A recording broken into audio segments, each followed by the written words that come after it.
I wanted to zoom in on one of these current severe storms right now. Along the I-85 corridor into Georgia here, it's been following this corridor over the past couple hours, providing a lot of rain and a lot of lightning. That's why SPC has issued a slight risk for severe weather tomorrow, where some storms could produce straight line winds, potential hail in some areas, and also locally heavy rainfall that could cause flooding issues. We've had these batches of thunderstorms producing a lot of rain in the past couple hours, and that's why we see a flash flood warning in effect for DeKalb and Marshall counties right now. So we are looking at the center of circulation here called potential tropical cyclone 2 just off the coast of Colombia, providing a nice band of rain heading towards Central America, and it's actually forecasted to continue pushing through Central America into the Pacific Ocean. And that's why most of central Alabama today is under a heat advisory. That's where you can see heat index temperatures meeting the 105 or above criteria, where it's just going to feel very uncomfortable. We are looking at Marion County here, just along the I-22 corridor. We have the slight line of thunderstorms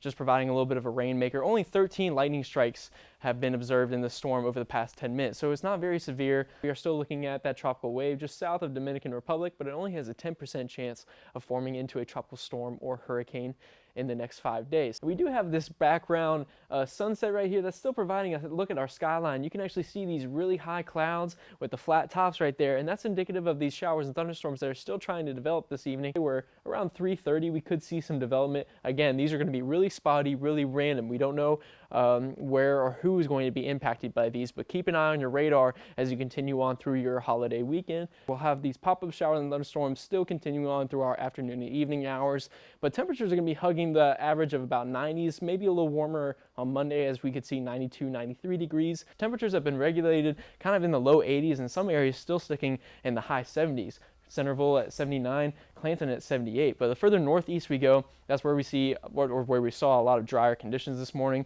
and temperatures sitting in the high 80s right there. The dry conditions kind of remain throughout the rest of the weekend, where we see some partly cloudy skies returning by Sunday as temperatures pick up into the mid-90s. Some humidity could return by Sunday, where it feels a little more uncomfortable, where most of Alabama is remaining rain-free, but toward Mobile, that's where we've seen a lot more thunderstorm activity, and right along the Alabama-Florida border, and especially some showers to our Florida panhandle here. So that rain's really just going to be sticking to our far south.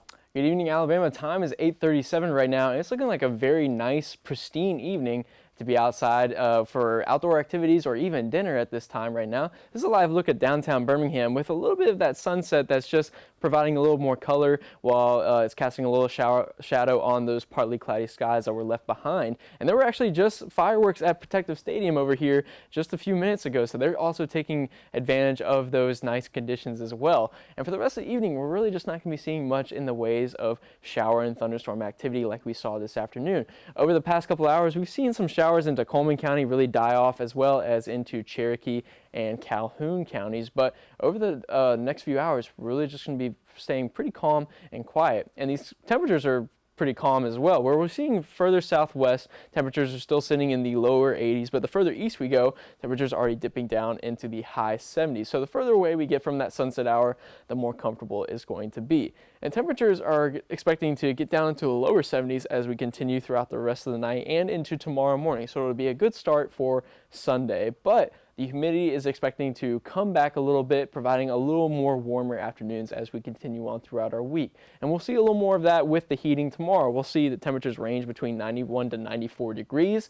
And for the forecast for conditions tomorrow, it's really going to be more of a copy and paste from today into tomorrow as well, where we'll see random spotty showers and thunderstorms develop. So some areas can receive rain, some areas won't. And for the next 5 days, it's going to be pretty much the same pattern as that, where we're really not going to be seeing any consistent rainfall coverage over the next 5 days, meaning that some areas might just get up to 1/10 of an inch or less, and depending on how heavy you have a shower or thunderstorm, you could maybe see up to 1/2 an inch. But again, over the next 5 days, it's just going to be very quiet and very minimal in the amount of shower and thunderstorm activity. And that's not really good news for our western counties, as they are seeing really dry conditions this past week. And the further west we go into Pickens, Fayette, Marion, and Lamar counties, they're under a moderate drought risk there as well. So if we don't see much in the ways of shower and thunderstorm activity this week, providing a little relief, we can actually see these dry areas start to increase and expand further east into central Alabama, depending on where we have a lot of that heating.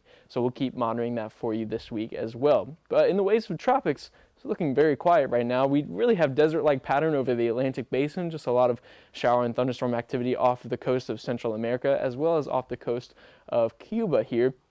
But we are approaching peak hurricane season over the next few weeks into August and continuing on until November. And that's why I wanted to show this graphic right here. This embodies data that's been collected since 1944 from meteorologists stating where most tropical storms and hurricanes develop. So we have this most likely region just east of the Lesser Antilles Islands, and most hurricanes and tropical storms like to flow up this pattern up toward the continental United States, and either they go west into the Gulf of Mexico past the Florida Panhandle, or further go east along the coast and out into the Atlantic there. And so over the next few weeks, we'll keep monitoring these areas too and just see where those storms are circulating and developing, and we'll let you know whether or not those will be affecting our area anytime soon.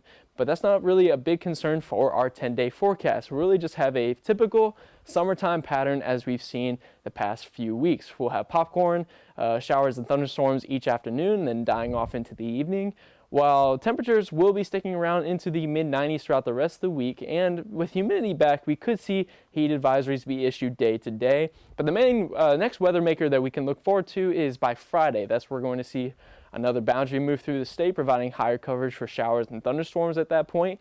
And while it's eating away at that moisture, that's where we could see temperatures dip down into the lower 90s, and for not seeing much humidity there as well. So we can see a little bit of a cool down by the end of next week.